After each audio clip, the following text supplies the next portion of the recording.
All right, former Defense Secretary Robert Gates taking a direct hit on President Obama's foreign policy leadership and his foreign policy team. What will the fallout be, if any?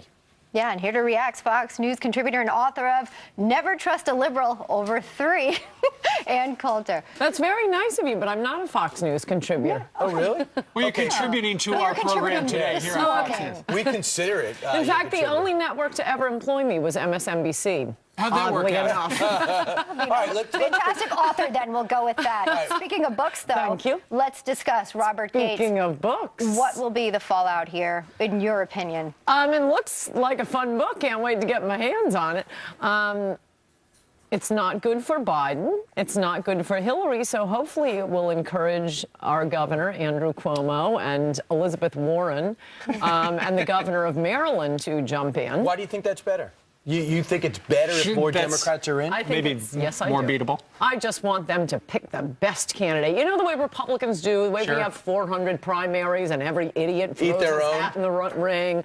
I think that's been really helpful for the Republicans, and the Democrats ought to take our lead. Right. As we've been discussing, it turns out the president and Hillary, in advance of the Iowa caucuses, both revealed that they opposed the Iraqi surge for political reasons. That's pretty shocking. That is shocking. That's war. But what about regarding Joe Biden? And you mentioned this as well. Here's a quotation from the book. Regarding Joe Biden, Mr. Gates writes, I think he has been wrong on nearly every major foreign policy and national security issue over the past 4 decades. That's 40 years. That's not good if you're running for commander-in-chief, is it? Throw in domestic policy, and I think you can't argue with that statement. But why do you think the administration chose to just push back on defense of Biden, not even themselves? Well, I did see a tweet from David Axelrod today saying everything in the book was a lie or something to that effect. But it looks like Obama is favoring Biden over Hillary. I mean, I know the media keeps telling us that the whole country owes Hillary Clinton because the Democrats ran off with their trophy wife, Barack Obama, last time, and we owe her. Trophy wife? I'm not Barack Obama. I'm not sure I mean, they did. They just ran off like it was a fling. She deserves it. I don't think the rest of the country feels that way to begin with, but I mean, she's not that likable a person, apparently, because you have the far left trying to, well, maybe Elizabeth Warren will run, and you have Obama, who apparently prefers his own vice president to his Secretary of State, which makes some sense.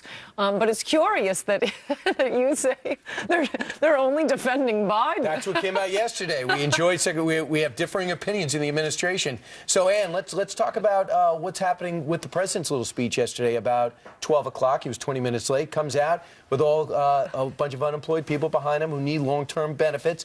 It's class warfare all over again. Yes. Is this going to work? And I liked the visual demonstration of the jobs juggernaut that is the Obama administration. Wait, who's been president all this time? 5 years. Also, you know, the Democrats in the audience and the press, but I repeat myself, were snickering when Obama was attacking Republicans for saying, oh, unemployment, if you extend the benefits, if you subsidize something, you'll get more of it, you know, basic law, iron law of economics. But in point of fact, that's what their job numbers are, right? Because the reason they falsely claim unemployment has fallen from 10 to 7% is they're excluding all the people who are no longer looking for jobs. So their own job numbers incorporate millions of people who have given up looking for a job under the Obama administration. So how can you say that people will never give up looking for a job? That's what their job numbers say. It certainly does reflect that. I want to ask you quickly about Rolling Stone, okay? Now that the bar is really high. They had finally the topic I wanted to talk about. Cover girl, the Boston bomber there, expectations are low. But they had this article in there which is calling millennials to support communism and fight for communism. Your thoughts? Well, I'm dying to get my hands on a copy so I can get my marching orders. You just want it for free. That is code for hand me one. Find you one. They are fulfilling the common description of Rolling Stone as a magazine written by people who can't write for people who can't read. But I especially like this coming from Jan Wenner, who's supposed to be worth, I mean, he's, according to you know, all these Forbes lists, he's supposed to be worth something like $700 million by putting out a piece of trash like Us magazine.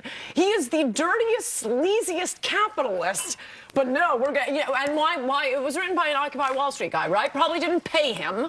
The working conditions at Rolling Stone are famously crappy. They underpay their employees. Here you have. How do you really feel about him? But he's going to push communism. Should we go out and get your book?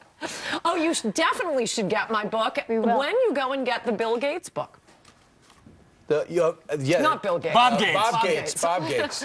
Well, We certainly buy a will. lot of books. Right. We'll buy the Bill Gates book, too. And this is certain to be a it's nice to bestseller. see you on this senior agent, by the way, too. Yeah, I know. All right. And Coulter, go back some thank you years. very much. Used to see her on The View. This is the first time you've seen her It since is The on View. the curvy couch. All right.